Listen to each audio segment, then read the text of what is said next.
고변의 법률 꿀팁입니다. 자, 오늘 할 이야기는 최근에 전두환 전 대통령의 연희동 저택이 공매에서 낙찰됐어요. 이 이야기를 한번 해볼게요. 자, 공매랑 관련해서 굉장히 재미있는 쟁점이 몇 가지가 있어가지고 이 이야기를 좀 해볼게요. 자, 첫째, 이번에 낙찰이 됐어요. 근데 아무도 낙찰될 걸 예상을 못했어요. 왜? 이 주택의 명의가 이순자 씨 거예요. 그것도 굉장히 옛날에 취득한 거예요. 근데 왜 전두환 씨에 대한 추징금에 이순자 씨 주택이 공매가 됐을까요? 공무원 범죄에 대한 몰수특례법이라는 게 있는데, 이거는 전두환의 이 저택을 공매를 하기 위해서 만든 법이에요, 그냥. 그래서 만들 당시부터 위헌 논란이 있었어요. 그리고 실제로 헌법재판소에서 위헌이냐 아니냐 여부를 결정을 할 겁니다. 위헌 여부가 문제가 되고 있어요. 그래서 몇 번씩 유찰이 됐던 겁니다. 자, 두 번째, 공매랑 경매는 약간 달라요. 이 사건은 공매인데요. 공매는 낙찰을 받더라도 별도로 명도소송, 그러니까 집을 비우고 나한테 넘겨달라는 소송을 또 해야 돼요.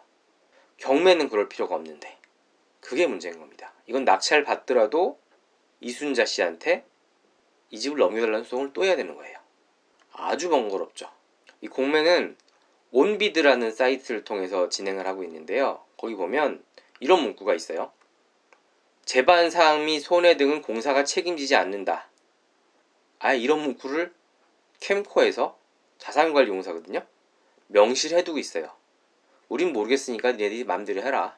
그래서 이 공매 자체를 검찰의 쇼 정도로 생각하는 사람들이 되게 많았어요. 실제로도 저도 그렇게 생각을 하고 있었고, 또 보여주기로 쇼하는구나. 그래서 낙찰이 될 거라고 생각도 못했어요. 낙찰이 어떻게 왜 됐는지, 어떤 경위인지, 누가 샀는지 이런 부분도 곧 나오지 않을까 싶긴 한데, 좀 재미있는 결과입니다. 또 하나, 낙찰 가격은 한 51억여 원 정도로 낙찰이 지금 되었습니다. 만약에 그 특별법이 위헌 결정이 나올 경우에 이 공매로 취득한 사람은 소유권을 잃을 가능성이 높아요.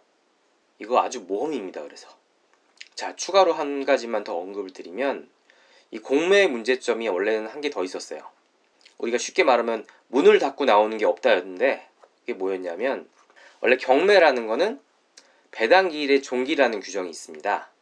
소위 문을 닫고 나온다는 건데, 이 시기가 되면 더 이상 세금이든 뭐든 간에 내 선순위가 안 생기는, 후순위도 안 생기고 더 이상 채권자들이 배당을 요구할 수 없는 시기가 있어요. 근데 원래 공매는 이 규정이 없었어요. 그러다가 하도 문제가 되니까 2011년도에 국세징수법에 이 규정이 들어오게 됩니다. 배분기일의 종기라는 이름으로. 그 전까지는 공매가 활성화될 수가 없었던 이유 중에 하나가, 분명히 권리 분석을 다 해서 공매에 참여를 했는데 배분기일의 종기, 그러니까 문 닫는 게 없다 보니까 갑자기 선순위들이 생기는 경우가 있었어요. 경매와의 결정적인 차이였거든요. 그러다 보니까 공매가 활성화되지 못한 측면이 있었는데, 하도 난리를 치니까 2011년도에 이제 들어갔어요.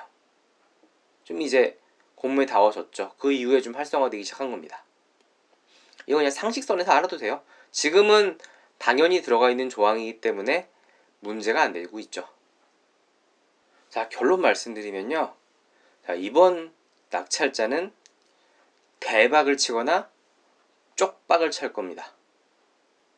나도 51억 있었으면 좋겠습니다. 법률 꿀팁 도움이 되셨다면 구독하기 눌러주시면 감사하겠습니다.